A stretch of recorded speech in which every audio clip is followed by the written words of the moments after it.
Hey there, everybody. Good evening. My name is Joyce Omondi Wahiga, for those of you who do not know me. And you're still in the right place. You're still in the right place. Don't panic. This is still the Benjamin Zulu Show. But I decided to drop by and wish you a happy new year. And just to pray God's blessings over all of you guys. I also understand there's a particular gentleman who loves some bright colors who's missed me quite a little bit. So he asked me to make sure I drop by. Sasa? Hey, girl. Happy New Year. I'm sure you caught our people off guard. This must be a happy New Year. Time Joy is around. Oh, my. Very happy. People are like, where is that girl? Where is she now? Let us try pull her out of the hiding. At long last. And I remember you told us last year. It's last year, but just a few, that you need to take some break, you know, just relax a little bit, and people knew, they couldn't say it, but we miss you for as long, you know. So we're just so happy that you passed by. And part of the things that we will be talking at the second half, you guys, we brought this girl so that we can catch up. You know, people seriously missed you. And people are saying we want that, would like to talk to you. So part of what we want to talk about today is we'll discuss issues to do with matters of the heart, of course. Yes, Love. yes. And because in my mind, this is a legendary host. This girl here, guys.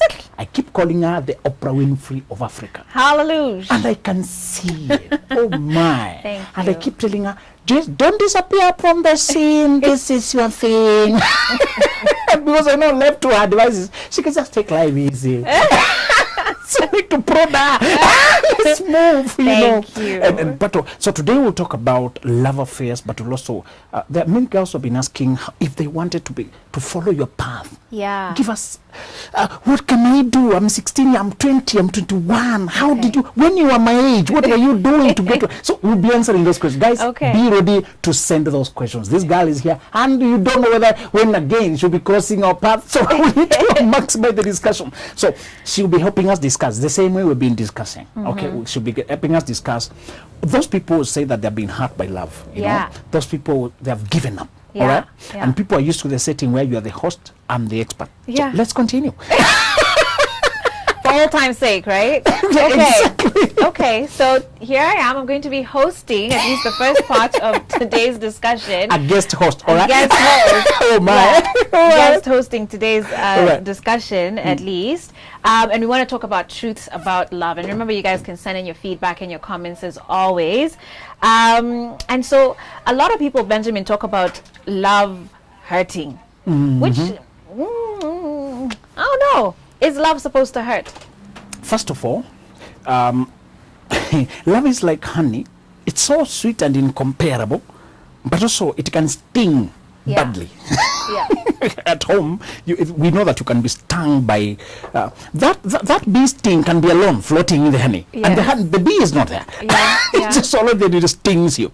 So love by nature is what we are created for. It's like the oxygen of the soul.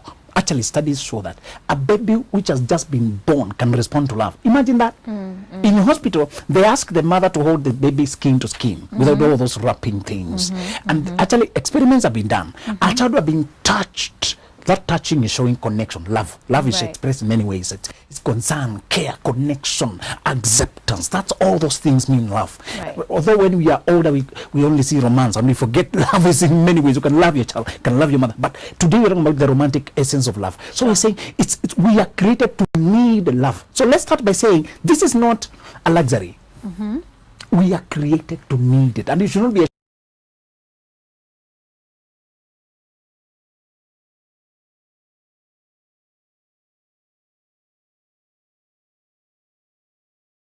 love now, the romantic love today, and people niliwachekesha the other day. I told them parental love can be slightly unconditional. Mzazi atakupenda tu, it's my child, you know. Some people are trying to mob justice a person. There's a mother there crying, just my son, and I saw the illustration of that parental love that is so deep that they can overlook how you're behaving to remember this is my son. So parental love many times is unconditional, and God's love is unconditional, but romantic love is reciprocal. All right? I cannot love you under any condition. Me, I love you even if you behave how I love you. But isn't that what we're supposed to do, though? Because if you think about 1 Corinthians chapter 13, which is the definition of love, Pole, unajua mimi nimeokoka, lazima Biblia kaingia Hata mahali. mimi, praise the Lord. Hallelujah. So anyway, so lazima, you know, so when you think about 1 Corinthians chapter 13, love is patient, You're it's right. kind, it's long suffering. You know, That's not reciprocal though. you're right. From a point of view, a clear point of view, if you look at it pragmatically from 1 Corinthians 13, you might say that I should love you under all circumstances. Right. And that is also true. Let me show you when you say reciprocity, what it means. Okay. It means you should love those who love you. This means you should love me when I love you. Romantic love is not supposed to be imposed. When I sign and say I'll love you, it means I'm giving away everybody else. Man shall leave father and mother and cleave. He shall also leave other women. She shall also leave other men and to cleave to this one. Yeah. So there, that condition attached in Genesis, that condition attached about love is what we are saying. It's supposed to be reciprocated. I leave my people, you leave yours, you come together. Okay. Now, let's join it together with the First Corinthians then. First Corinthians saying, now when we're in love like that, in that reciprocal love now, mutual love now, that's how we endure all things, sicknesses, things, hardships and problems. It's a true love endures everything. In fact, the only thing that is compared to love is death. You remember Song of Songs say, love is as strong as death. The only thing that is compared to is the terminal separation of death. That's the only time God is saying you're allowed to separate. So it's true. But we're saying, I use reciprocal to distinguish it Okay. from agape love and the filial love, which is parental. So erotic love is mutual. You're supposed to love me back as I love you. Sacrifice for me is a sacrifice for you. When you say fighting for love, does not mean fighting to be loved by a particular person. It means fighting to safeguard what we mutually have. So love is not supposed to hurt, but it has conditions first of all. You're supposed to make up your mind whether it's me you want. And I make up your mind. From there now, we are fighting the world. We are a team. We are together. We are on the same side. And I'll never embarrass you publicly. I'll never shame you or make you want to question. I'll correct you privately, but I'll praise you publicly. All right? I'll stand with you. If there's a problem there, we must first win the war against the world. Then we come behind the door and say, yeah, there we were wrong. Then we correct. Because I keep telling men that your woman is your first team player. Yeah. She is the first supporter. And you know, strongest women are quiet. Strongest women are not loud. They don't announce what they're doing for you. I saw a lady giving a guy in a matatu to pay, and I could see the guy has no money, the girl has money, giving to him to pay so that he covers face. So that's love now. And I could see maybe it's just a temporary setback. The brother is not always like this. Okay. It's just a temporary setback. So most of our strongest supporters don't take the credit, but we know we owe it all to them. Well, let's talk about manipulation, because I think a lot of people have found themselves in situations where they've been manipulated and they've sort of just kind of taken it on as that's part of the trials, the tribulations of a relationship. Exactly. And today, a very unfortunate, a lady texted me how the mother is calling her names. And I said, I think we need to keep telling people that if you grew up with a parent who was bitter and a psychopath, sick, they conditioned you to mix abuse with love, to mistake care with criticism and abuse. And then, because you don't know that love is supposed to be gentle, love is supposed to be respectful, love is supposed to respect your views and embrace you. Because you grew up hearing criticism, you can accommodate abuse without recognizing it. Right. So those people who need to be taught about abuse also need the definition of what is boundaries. All right. So if you're unfortunate enough, and you're listening to us, and you're unfortunate enough to have grown up with a parent who was sick, and now sickness became your normal. But I think we want, Joyce, those people who stay in abusive marriages for the sake of the children. You're teaching the children that love and abuse are synonymous. Tension and tears and love are synonymous. Shouting and fight. And remember, we told people that those children who grow up as stressful marriages and chaos, they experience the same trauma as those kids who grow up under war zone. So emotional war zone in a chaotic marriage is as traumatizing and damaging as physical war zone. And let's talk about that, because I think definitely when we're on the outside looking in, it's very easy to be like, oh my gosh, you cannot stay there, you deserve better. But I think a lot of people struggle with the fact that they have made a vow, they've made a covenant, they really want the relationship to work. I know. Ujata You're hizo vitu waki talking 2020. for many people. I know who you're So talking you know for. what I mean?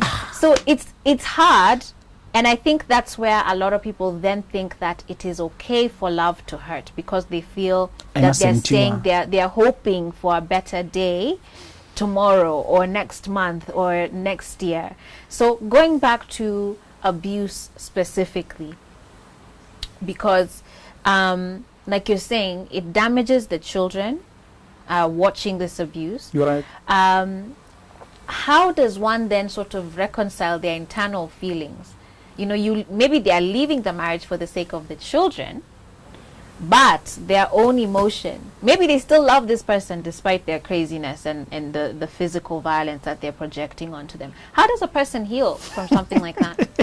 Why I like doing talks with you, because you talk like that people. That's exactly how people think. Yeah. Because where is the balance? At what point do I endure for the sake of the marriage? And at what point do I pack and go? Yeah. Am I a quitter then? Right. Should like, I have- I mean, where do I forgive? Like, do I know if they just had a crazy moment and now I'm supposed to forgive and fight for my marriage? You know- Or am I supposed to pack up and be Thank like, you. bye? This is the drawing line. This is the line you shall know that this is not a matter of enduring and unforgiving. One, a person who has had a momentary, this week alone, this month alone, things have happened that are outside her character. She's never like this. Maybe it's postpartum depression. Maybe it's something going on somewhere. She's talking hostile to me. You know, I've not seen this about Mama Watoto. That's what I hear about some men. For the past month or so, I think this is a passing thing, because she's always respectful. Right. But this time, she's closed up. She's cold. And now we inspect and come and find that it was her face. It's true, that one happens. You know it's abuse when it's prolonged, number one. Okay. Month after month, a year and another one. That person is putting you down, deliberately hurting you. Although you've had sittings, many of us have had attempts of reconciliation repeatedly. So you know it's not endurance. This is abuse.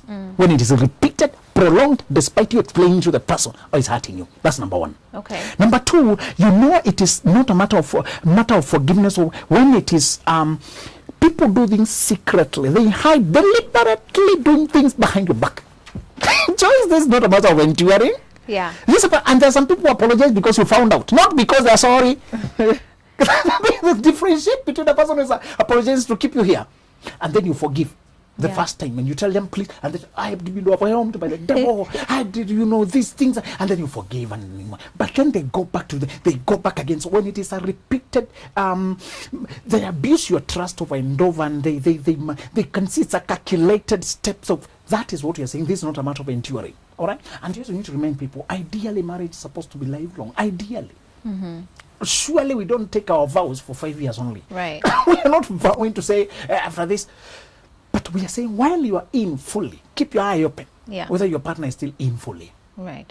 Obey your intuition. Many of us, our intuitions, we sense. We just disobey. Because we fear the alternative. If I face the truth, where will I go? Yeah. Let's remind people that one of the unfortunate facts about life, you can't control human beings. They can go a direction without warning you. They can flip on you without warning you. That's true. So while we started as brethren, and many of us, and let me touch on Christian girls again. Here we go. I'll just One of them is here. in 2020, Benjamin, surely. Now that they are represented here, they overvalue a born again brother.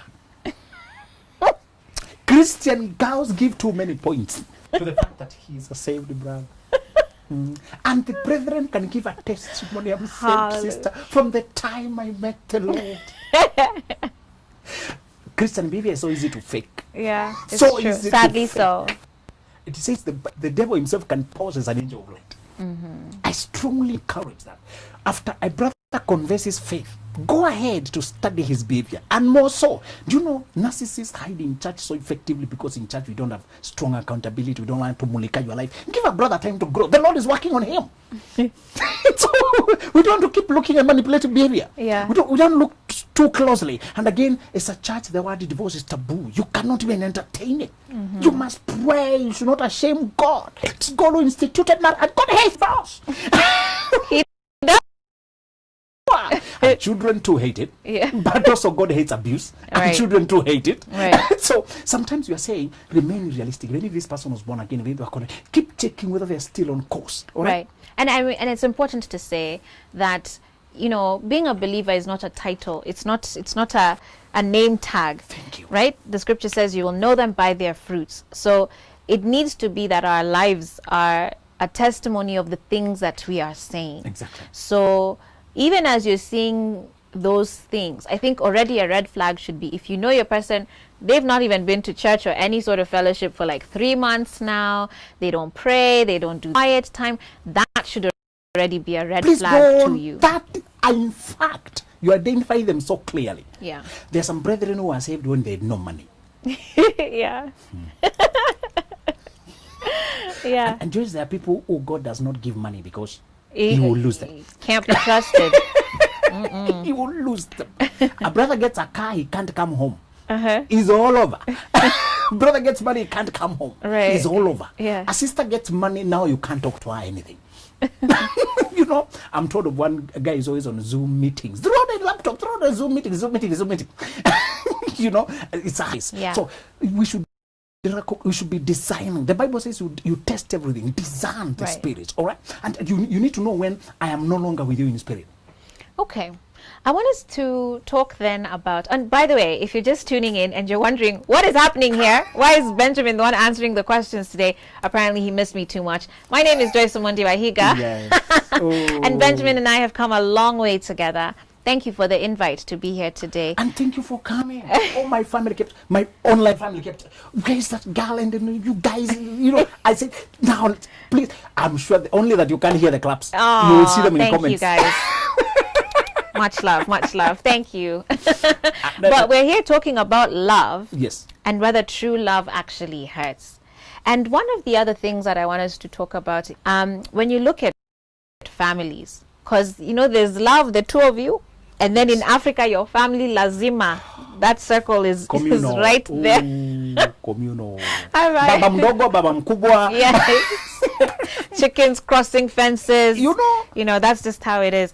But when we talk about true love, and now looking at family, we hear, you know, that a man shall leave his father and mother and cleave to his wife. You're right. But at some point, you know, there's also that meddling, and we've talked a lot about previous conversations. There's also some meddling that comes from in-laws, mother-in-law, sister-in-law, whoever. Should true love sort of have you choose how much time you spend with your family, with your spouse? Should true love sort of impose that as an expectation? Very good, because one of the things is it must choose. In fact, you must budget your time, your money, and your energy. Your life has only those 3 resources. If you sit down to break down what your life is, those are the 3 major resources. What does it say? Time and chance is given. So Right. the chance is energy and money. You need to allocate how much to assign to whom. And once you come together as a couple, we must agree where are the boundaries now. So that's a fair expectation? Yes, it is. True love can be ruined by interference, by you being stuck. Even if he's the mother's only child. Exactly. In fact, be careful when you marry I married the main person in our family myself. The first daughter. First daughters always carry the family. Even if there's a son ahead, the daughter always becomes a deputy mom. And all communications pass through her. Dad has something to say about mom. Mom something about no. And she's one. So sometimes you find her in the heat of things, away, not our family this time, and she's down about. And you know, when it's your person, you must go down with them, go up with them, listen to whatever they're processing. So I keep telling brothers, firstborn sisters, firstborn daughters are the prime material to marry because they already. But there's a price to it. Yeah. We don't like no weak men. It's not that one. No, my God. Benjamin. The real price. That's true. Yeah, you yeah. cannot stand with weak because you are a leader by default. By Right. default, you've had to solve problems at home. The problem is should be running 2 families. All right, yours and the other one. She deputizes. And we are saying one of the fair expectations is that this person should prioritize me Right. of all other people, including our extended families. Our immediate family is me and you and our children. Before they come, I am the immediate family. Me. And you are my immediate family. In fact, we need to settle that before And that's why I encourage people not to build in their in-laws compound, except in gated communities where you're given a house just no. But even so, I encourage, go start your own small empire in Iroesambu. Leave Runda alone. They can give you some money. I encourage so much that my woman have her own territory. Right. To put her personality and plant her flowers and do those chicken. Keep her own chicken. Keep her own pets. Without mother-in-law entering, I wonder why you're keeping dogs. This is the second dog now. So, I encourage strongly that I choose you and with distance. Actually, to leave father and mother and sisters and brothers and cleave to us does not mean we abandon them. It means we become the first priority. Right. That's a fair expectation. And if somebody told me that from the, this is a South African case, we moved from England back to South Africa home, but the mother had passed on and the father was living alone, and the man said, can we go live with our father in the same house for a year or so to help him? And the lady, out of love, accepted. Now it's intolerable. It's impossible to manage under the same roof with father-in-law. Wow. And the father-in-law is not a bad person. It's just human frictions and the logistics of waking up to every day to each other, and you can't solve your issues, you can't talk, you can't. Logistically, it's impossible, Joyce. Yeah. Okay. Even if they are good people. Okay. So it's a fair expectation that you choose me and our space ahead of other people. Okay. Yes. I'm assuming we'll have to wrap up this first part of the interview soon. But before we do, I want to ask you about true love and hurt, in the sense that these are two strangers really coming together. Yeah. So there's almost always going to be that point of friction, that you don't know each other, you have very different backgrounds. There's always going to be a point of friction. Can I tell you another level of pain before that one? The fear that having given you all my heart, you might betray me. Yeah. Just that imagination alone. Yeah. Without you abandoning me, if I imagine it, I feel a sharp. Right. So, and there's a lot of people who've kind of missed out on finding love because of that fear. And I think, at the end of the day, it's almost like no risk, no reward, isn't it? Exactly. Yeah. In fact, just let's remind people that love is a major one. You're not allowed to be a coward and to be in love. It's impossible. You're not allowed to be too cautious and to be in love. Yeah. Those are people who get in with one leg. Me, I love you, but I also know people can just say, I'm ready in case you are leaving. I know people. So if you love me tentatively and from a distance to watch whether I'm serious, and I will never fail the woman. Yeah. I need you to trust me and be vulnerable. And lie on my chest and trust. Yeah. One of the things I've seen women do for or in trust. Can I tell men that effort is romantic, even without you using romantic words? I texted my girl, give your detail to this guy, we are trying to get you a passport. She said, this is the most romantic thing I've had it today. And I trusted. I didn't say anything lovey-dovey. I just said, give your details. Later it dawned on me, it's the effort. Right. So sometimes one of the things that you show you're vulnerable, you're committed to me, is the practical things you do. Yeah. To believe in me, because you're counting on me, because you have me in mind. So one of the things we must tell people, there is pain in love because of the risk. It's like investing all your money in one venture. Yeah. Do you know, sometimes just we must admit that the depth to which we love people, we know, should this go wrong, I might never love again. Yeah. And there's a lot of people like that. Some of us, we must admit that once you love fully, in case this were to go south, I'm not sure I can try again, but it will take me long to develop this amount of emotional energy to love another. Yeah. So it's true. So the second pain is what you have said, the friction of growing together.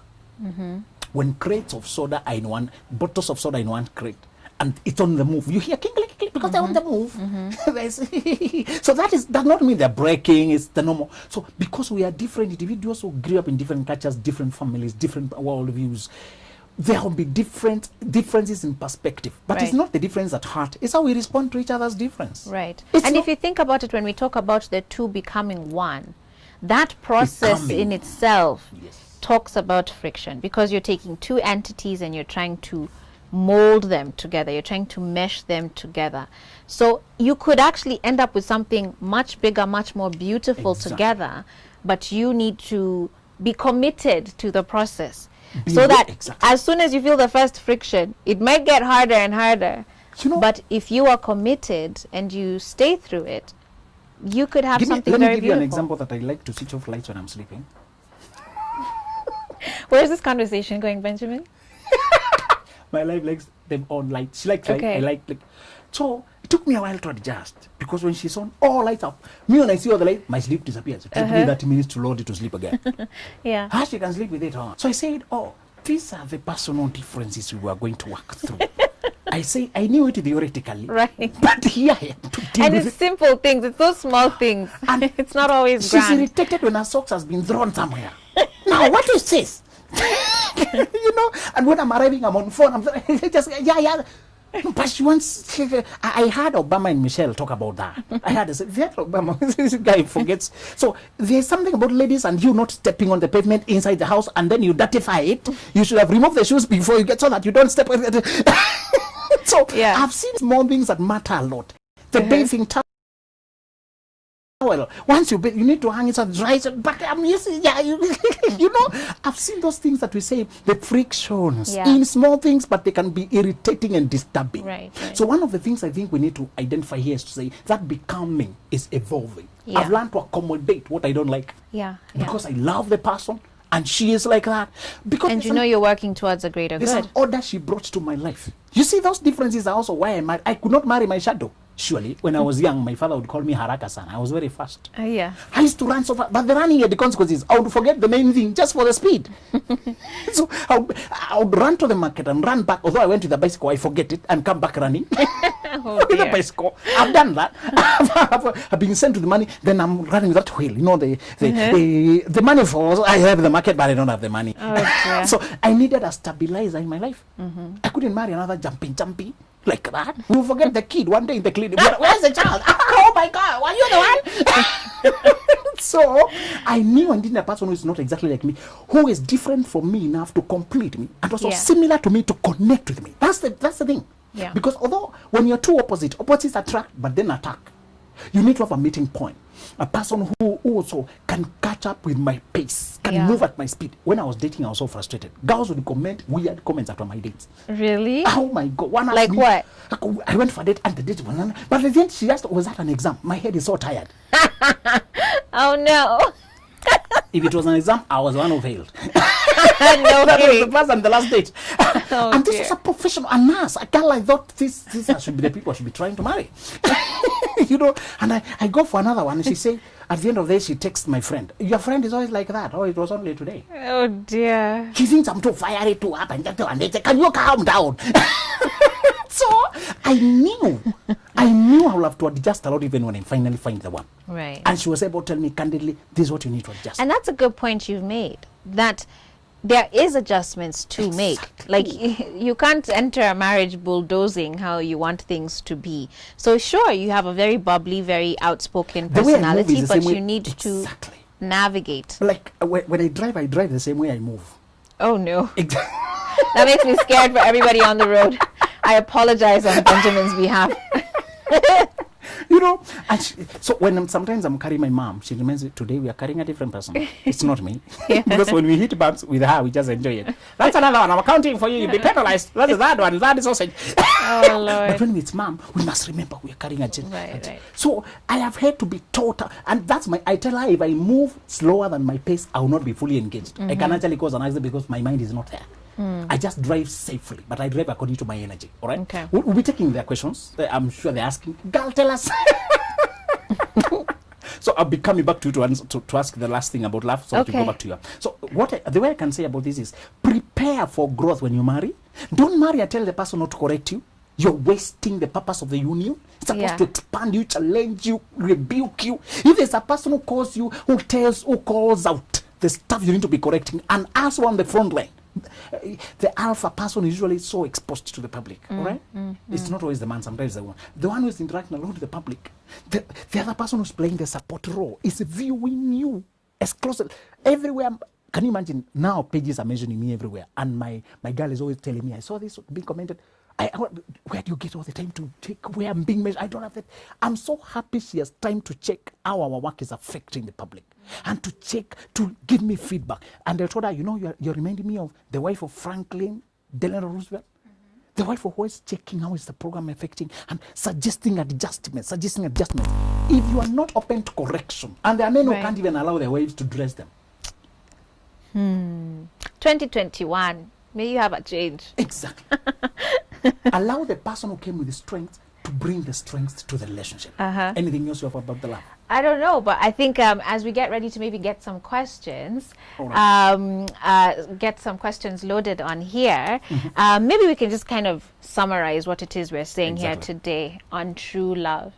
That, number one, I don't think it's actually true love itself that hurts. Love is supposed to be a very beautiful thing.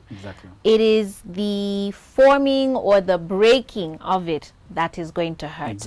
And so to anybody who's been hurt in the past, it is not love that is a bad thing. And I think we need to it's 2021, let's get ourselves out of that mentality that because XYZ person hurt me before, now love is a horrible thing. That's not the truth. And if you carry on with that mentality, you're going to lock yourself out of some amazing possibilities. You need to differentiate between when a person who did not love you correctly versus love can never hurt you. True love is always gentle. True love is kind. A person who loves you, actually, when you extend the concept of love to the fathers, you realize a person can love you enough to leave you alone.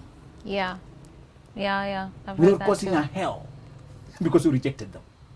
They will hurt, and I tell men, you know a true woman when she's ready to let go. They believe in themselves so much, they love you, but they also know they can't force it. I told her it's a reverse test, but it's very powerful. Yeah. A woman who has no hidden agendas, who is not here to manipulate you or hijack you, will be ready to let go. Yeah. This one, I met couples where you find that the man got confused somewhere and he's somehow not sure. That's one way I tested my girl, because I made an appointment, then I cancelled it to see whether she would get upset. She just said, okay, I understand. If something comes, we can always meet later. I said, wow, this is a mature person. They're not saying, no, look, you told me that, and just people are so happy to see you here. Somebody is saying, this is Karegi Vita saying, good to see you, Joyce. All right? Thank you. Somebody saying, I want Mrs. Zulu as a guest next time. I have some questions. I don't know. Oh my. All right. Somebody saying, the two of you, I love what you're doing. That's Casey. Thank you so much, Casey. All right. Wow, some great feedback here. Thank you guys for the love. My goodness. Malaika Angie saying, surely Joyce and Benjamin just naturally flow with whichever topic at hand. You're welcome, Joyce. Thank you for that. Innocent Julie saying, happy to see you both together. Asante Sana. Ene Ali saying, prepare for growth when you marry. Absolutely. Oh my goodness. Jeff Isaiah Burugu says, true love endures everything. Exactly. Is that true though? It is. When we with say, some exceptions, because we're not saying abuse. We're not saying cheating. We're not saying disrespect. We are saying hardships of life. Yeah. We are saying ups and downs of life. Financial difficulties, war from outside does not endure nonsense and mistreatment. Yeah. That's not part of it. Absolutely. Absolutely. Someone is here saying, your advice is very good, Zulu and Joyce. You've helped me a lot. Thank you so much. That's Mercy Ogero.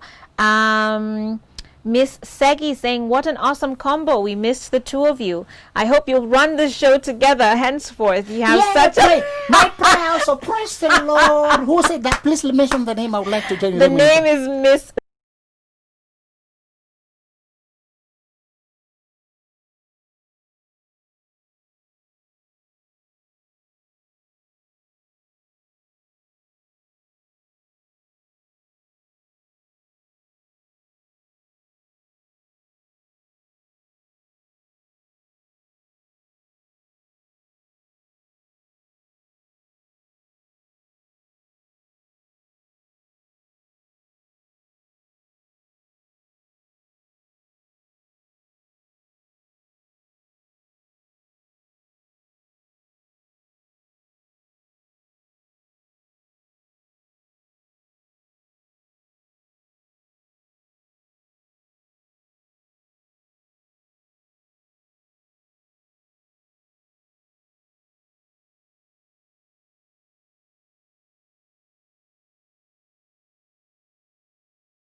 up without warning. You guys also mazee, mnafanya maisha ikuwe ngumu. You make life so tough sometimes. Now we have to be creative just to say we need